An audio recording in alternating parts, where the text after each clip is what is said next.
आज ऐकूया श्री गणेश पुराण कथासार अध्याय 22, 23 आणि 24. बल्लाळेश्वराची कथा. दक्षाची गणेश आराधना. सोमकांताने शंका उपस्थित केली. तिचे निरसन करताना भृगू म्हणाले, राजा, तू खरोखरच जिज्ञासू आहेस. तुझा प्रश्न ऐकून मलाही आनंद झाला आहे. या संदर्भात भीमराजानेही विश्वामित्रांना दक्षाचे पूर्वजन्मवृत्त विचारले होते. त्यावेळी त्यांनी जे सांगितले तेच मी तुला कथन करीत आहे. पश्चिम सागर तटावर सिंधू देश वसला आहे. तेथे पल्ली नावाचे एक नगर आहे. तेथे कल्याण नावाचा एक दानशील धर्मशील वैश्य राहत असे.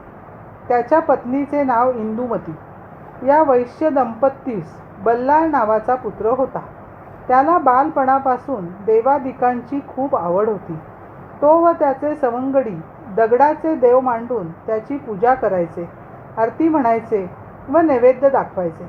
हा त्यांचा नित्याचाच खेळ होता. एके दिवशी बल्लाळ व त्याचे मित्र गावाबाहेर हिंडावयास गेले होते. तेथे बल्लाळाने एका मोठ्या गोट्याची गणपती म्हणून स्थापना केली. दुर्वे, दुर्वा, रानफुले व पत्रींनी त्याची पूजा केली.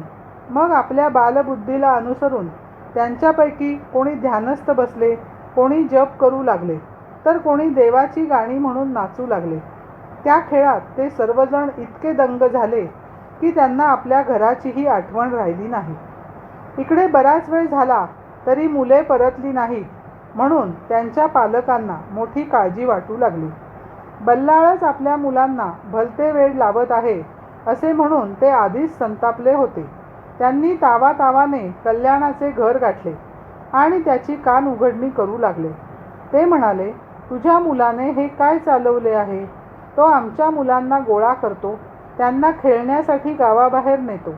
मग त्यांना घरची आठवण राहत नाही, तहान भूकही लागत नाही. आम्ही त्यांची वाट बघत तिष्ठत राहतो. हे असे किती दिवस चालायचे? तू बल्लाळाला वेळीच आवर घाल. त्याच्या नादाने आमची मुले बिघडली तर आम्ही गप्प बसणार नाही. ग्रामाधिकाऱ्याकडे तक्रार करू, मग आम्हाला दोष देऊ नकोस. लोकांची तक्रार ऐकून कल्याणाला बल्लाळाचा खूपच राग आला. त्याने एक काठी घेतली आणि मुलांना शोधायला निघाला. वेशीजवळच मुले दृष्टीस पडली. त्यांनी दगडगोटे रचून एक मंदिर तयार केले होते. देवाची पूजा करून तो बालचमू गणपतीच्या कथा ऐकत होता. त्यांना कसलेच भान नव्हते. ते दृश्य पाहून कल्याणाच्या रागाचा पारा चढला. तो ताड ताड पावले टाकीत त्यांच्यापाशी गेला. त्याने काठीच्या फटकाऱ्यांनी ते देऊळ तोडून मोडून पार उद्ध्वस्त करून टाकले. त्याची क्रोधित मुद्रा पाहून मुलांनी घराकडे धूम ठोकली. बल्लाळ गणेश ध्यानात इतका मग्न झाला होता की त्याला काय चालले आहे याची गंधवार्ताही नव्हती. कल्याणाच्या हाती तो आयताच सापडला. त्याने रागाच्या भरात बल्लाळाला इतके मारले की त्याच्या अंगातून रक्तस्राव होऊ लागला. काळे निळे वळ उमटले. त्याने बल्लाळाला एका झाडाला बांधले. त्याने गणपती मानलेला दगड दूर भिरकावून दिला व म्हणाला, कार्ट्या, हे तू काय मांडले आहेस? तू आम्हाला नगरात राहू देणार आहेस की नाही? लोक तुला दूषणे देतात, तुझी निंदा करतात. आज त्यांनी घरी येऊन माझी कान उघडणी केली आहे. हे सर्व मी कशासाठी सहन करायचे ते कळत नाही. तुला शिक्षा व्हायला हवी. आज कोणता देव तुला सोडवतो आणि कोण तुला खाऊ पिऊ घालतो तेच मला बघायचे आहे. बल्लाळाला त्याच अवस्थेत सोडून तो निष्ठुरपणे निघून गेला. या घटनेने बल्लाळाच्या मनावर फार मोठा आघात झाला. पित्याने देऊळ उद्ध्वस्त केले, देव भिरकावून दिला, याचे त्याला मनस्वी दुःख झाले. शारीरिक पीडेपेक्षा ही वेदना फार मोठी होती. तो प्रसंग आठवून बल्लाळाला एकसारखे रडू येत होते. तो गणपतीची आर्ततेने करुणा भाकू लागला. म्हणाला, हे गणाधीशा, तू विघ्नहर्ता आहेस. मग आज तुझ्या पूजेत हे विघ्न कसे आले? तू भक्तवत्सल आहेस ना? तू भक्तांना संकटातून तारणारा आहेस ना? मग आता मी संकटात असताना तू का धावून येत नाहीस? तू माझी का उपेक्षा करतोस? देवा, वेदशास्त्रांनी आणि पुराणांनी जगाला तुझे अचिंत्य महात्म्य सांगितले आहे. तू भक्तांचा प्रतिपाळ करतोस. भक्तांचे रक्षण हेच तुझे ब्रीद आहे असे त्या ग्रंथामध्ये वारंवार सांगितले आहे. त्यामुळेच माझी तुझ्यावर दृढ निष्ठा बसली आहे. आज अशा रक्तबंबाळ अवस्थेत मी या वृक्षाला जखडलेला असताना तू माझ्या सहाय्यार्थ धावून आला नाहीस तर तुझ्या महात्म्यावर, तुझ्या अगाध लीला कर्तृत्वावर मी कसा विश्वास ठेवायचा? धाव घे गजानना, धाव घे. बल्लाळ एकसारखा गणपतीचा धावा करत होता. त्या अर्धवट ग्लानीतही त्याला पित्याकडून होत असलेली आपल्या आराध्य दैवताची विटंबना वारंवार दिसत होती. तो प्रसंग आठवून त्याला एकसारखे भडभडून येत होते. पित्याच्या या दुष्कृत्याबद्दल त्याच्या मनात इतकी घृणा उत्पन्न झाली की त्याने त्याला शापच दिला. ज्याने माझ्या गणपतीचे देऊळ उद्ध्वस्त केले, मी श्रद्धेने पूजलेला देव फेकून दिला, तो माझा पिता मुका व बहिरा होईल. त्याच्या पाठीला कुबड येईल. त्याच्या सर्वांगाला असंख्य क्षते पडून त्यातून रक्त आणि पू वाहील. त्याच्या सर्वांगाला दुर्गंधी येईल. ही व्याधी उपचारानेही बरी होणार नाही. लोक त्याची उपेक्षा करतील. बोलता बोलता तो थोडा वेळ थांबला. मग गणपतीला उद्देशून म्हणाला, देवा, मी जडदेहाने बांधला गेलेला असलो तरी माझे मन मुक्त आहे. त्या मनाने तुझे चिंतन करणे मला आत्ताही शक्य आहे. मला मरणाची भीती नाही. पण मरण आलेच तर मी तुझ्या ध्यानात व नामस्मरणात मग्न असतानाच यावे एवढीच इच्छा आहे. बल्लाळाला शारीरिक पीडा असह्य होत होती. जखमातून ओघळलेले रक्त सुकून गेले होते. तहानेने जीव व्याकुळ झाला होता. भुकेने पोटात थैमान घातले होते. त्याच्या पायाला बधिरता आली होती. त्याही अवस्थेत तो गणपतीचे नामस्मरण करीत होता. कल्याण गावात जाऊन बराच वेळ लोटला होता. बल्लाळाच्या जवळपास कोणीही नव्हते. सूर्य मावळतीकडे झुकू लागला. अतीव ग्लानीने बल्लाळाची मान छातीवर झुकली. त्याची अवस्था पाहून गणपतीला कळवळा आला.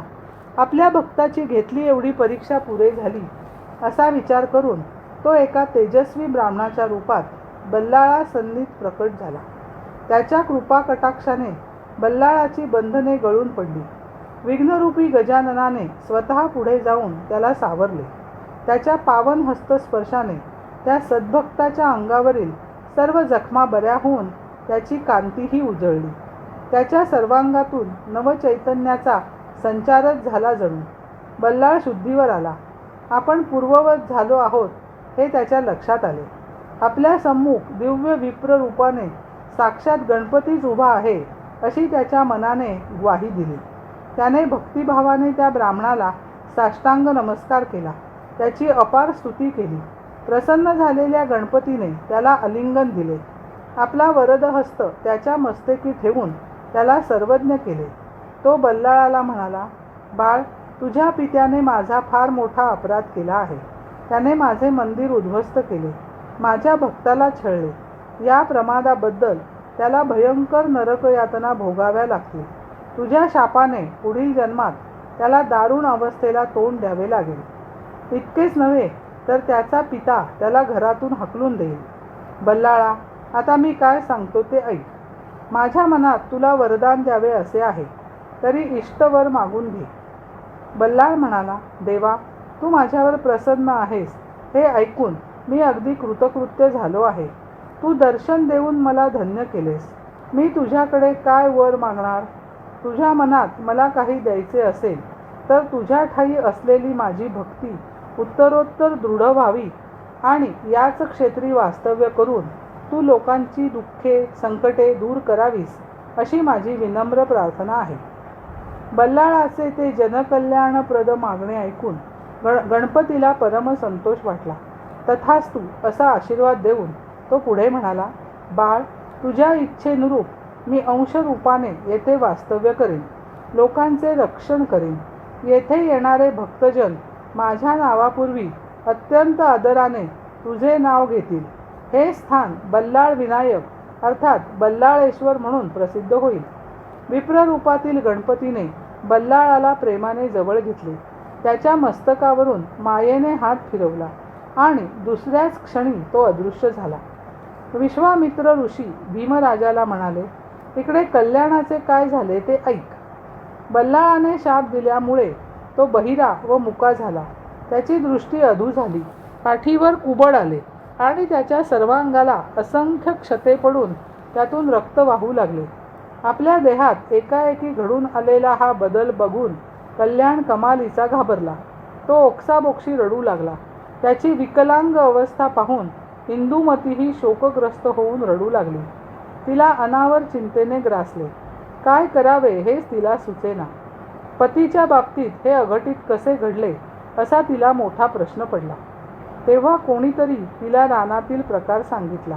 लोकांच्या गाऱ्हाण्यांनी संतापलेल्या कल्याणने बल्लाळाला बेदम मारून झाडाला बांधून ठेवले आहे हे कळताच त्या मातेचा जीव कासावीस झाला. दोघा तिघांना बरोबर घेऊन ती लगबगीने अरण्यात गेली. तोपर्यंत श्री गजाननाच्या कृपेने सर्व काही व्यवस्थित झाले होते. रानामध्ये इंदुमतीला एक सुंदर देवालय दिसले.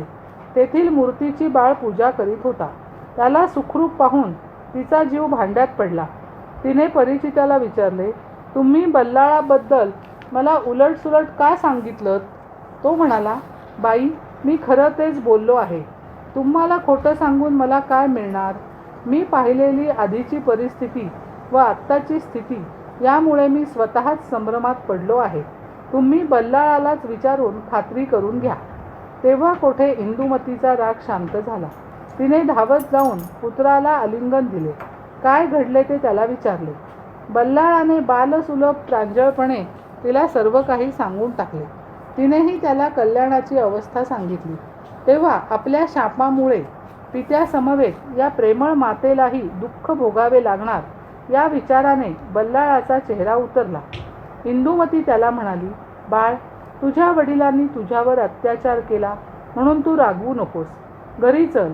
तुझ्या पित्याला शारीरिक व्यंग व दारुण व्यथेतून तूच मुक्त करू शकतोस. श्री गजाननाच्या कृपा प्रसादाने ज्ञानी झालेला बल्लाळ आईला म्हणाला, माते, कुठलं घर, कोण माता, कोण पिता? आता गणपतीच माझे सारं सर्वस्व आहे. तोच माझा माता, तोच माझा पिता, तोच आप्त मित्र सखा, तोच माझा हितकर्ता, तोच माझा रक्षण करता, तोच करता करविता, तोच सर्वज्ञ शासन करता. या विश्वातील प्रत्येक प्राण्याला आपापल्या कर्मानुसार सुखदुःखाची फलप्राप्ती होत असते. ज्याने माझ्या भक्तीची निंदा केली, माझ्या देवाची अवहेलना केली, त्याचे मंदिर उद्ध्वस्त केले, त्याला त्याचे फळ मिळाले आहे. त्याच्याशी माझा काहीही संबंध नाही. मी अंतःकरणपूर्वक श्री गजाननाला शरण गेलो आहे. माझे काय करायचे ते तोच ठरवेल. तू माझा मोह धरू नकोस. घरी जा आणि धर्माला अनुसरून पतीची सेवा शुश्रूषा कर. बल्लाळाचे बोलणे ऐकून इंदुमतीचा जीव गलबलला. दुःखावेगाने तिच्या डोळ्यात अश्रू आले. ती खिन्नपणे म्हणाली, बल्लाळा, जे काही घडले त्यात माझा काय दोष? मी एकटी काय करू? आता तूच आमच्या उद्धाराचा मार्ग सांग. तिचे केविलवाणे बोलणे ऐकून बल्लाळाचे मन द्रवले. तो म्हणाला, आई, जे घडायचे ते घडून गेले आहे. त्यावर व्यर्थ चर्चा नको. जो दुःखभोग भोगण्यासाठी नियतीने तुमच्यासमोर आणून ठेवला आहे तो भोगल्याशिवाय तुम्हाला पर्याय नाही. या जन्मात तुमचा उद्धार होणे शक्य नाही. पुढील जन्मात तू राजवंशात जन्म घेशील. तुझे नाव कमला असेल. तू भीमराजाची पत्नी होशील. त्यावेळी या जन्मातला तुझा पती दक्ष नावाने तुझ्या पोटी जन्म घेईल. तो जन्मतःच मुका, बहिरा, कुबडा व क्षतिग्रस्त असेल. कोणत्याही उपचारांनी त्याला बरे वाटणार नाही. व्रतवैकल्ये, तपश्चर्या व औषधोपचार यांनीही बरे वाटत नाही म्हणून राजा हतबल होईल. तो तुम्हा दोघांचा रागाने त्याग करेल. निराधार अवस्थेत भटकंती करत तू आपल्या पुत्रासह एका गावी येशील. तेथे गणेशाची आराधना करणाऱ्या ऋषींच्या अंगवाताच्या स्पर्शाने चमत्कार होऊन तुझ्या पुत्राची व्याधी पूर्ण बरी होईल. मग तो मनोभावे गणेशाची उपासना करेल. त्यावेळी या जन्मातील देवनिंदेसारखी दुष्कर्मे त्याच्याकडून पुन्हा घडणार नाही. तुम्हा दोघांना गणपतीचे दर्शन होईल. त्याच्या कृपेने तुमचा उद्धार होईल. हे ऐकून इंदुमती व्यथित झाली. आता दुःखभोग भोगणे एवढेच तिच्या हाती होते. लोकांनी तिचे सांत्वन केले. तिने कसेबसे स्वतःला सावरले आणि घरी परतली. पतीची सेवा करू लागली. असे काही दिवस लोटले. बल्लाळ उपासनेमध्येच काळ व्यतीत करू लागला. कालांतराने त्याला नेण्यासाठी एक दिव्य विमान आले. त्यात बसून तो स्वर्गलोकी निघून गेला. भृगु ऋषींनी सोमकांत राजाला दक्षाचा पूर्ववृत्तांत सांगून त्याने उपस्थित केलेल्या शंकांचे निरसन केले. मग ते राजाला दक्षाचा पुढील वृत्तांत सांगू लागले. ते म्हणाले, राजा, मुद्गल ऋषींनी दक्षाला ओम या एकाक्षर मंत्राचा उपदेश केला. त्यानंतर त्याने आपल्या मातेसहित कौंडिण्यपुराजवळील अरण्यात असलेल्या एका जीर्ण देवालयात वास्तव्य केले. तो गजाननाची नित्यनेमाने षोडशोपचारे मानस पूजा करीत असे. ओंकाराचा अखंड जप हे त्याचे नित्य साधन होते. अशा प्रकारे त्याच्याकडून 12 वर्षे 21 दिवसांचे अनुष्ठान पूर्ण झाले. त्या रात्री झोपलेला असताना दक्षाला एक स्वप्न दृष्टांत झाला. त्यात एका शृंगारलेल्या हत्तीने त्याच्या गळ्यात मौल्यवान रत्नमाला घातली. मग त्याला सोंडेने अलगद उचलून आपल्या पाठीवर ठेवले आणि त्याला एका सुशोभित नगरात घेऊन गेला, असे दृश्य दिसले. या स्वप्न दृष्टांताने दक्षाला एकदम जाग आली. त्याचे मन प्रसन्न झाले. त्याने हे स्वप्न आपल्या मातेला सांगितले. तेव्हा तिलाही आनंद झाला. ती उत्स्फूर्त म्हणाली, हा तर मोठा शुभशकुन आहे. हत्ती म्हणजे गणपतीचे प्रतीक.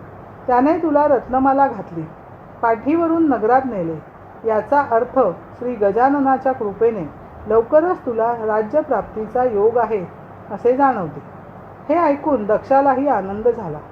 तो म्हणाला, आई, मातेसारखे दैवत नाही हेच खरे. तू माझी लहानपणापासून किती सेवा शुश्रूषा केलीस, माझ्यासाठी किती कष्ट घेतलेस. माझ्या समवेत तूही अनंत हाल अपेष्टा सोसल्यास, अनेक अडचणींना तोंड दिलेस. राणी असूनही तुझ्यावर भिक्षांनावर जगण्याची वेळ आली. या सर्व गोष्टी मी कधीही विसरू शकत नाही. माझ्या मनात तुझ्याविषयी नेहमी कृतज्ञताच राहील. मला राज्यप्राप्ती झाली तर मी तुला अखंड सुखात ठेवीन.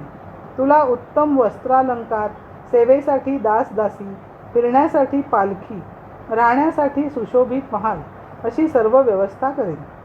दक्षाचे बोलणे ऐकून कमला म्हणाली, बाळा, तू राजपुत्रच आहेस. गणपती हा तुझा भाग्यविधाता आहे. त्याने मनात आणले तर तो तुला क्षणार्धात राज्यपदी बसवेल.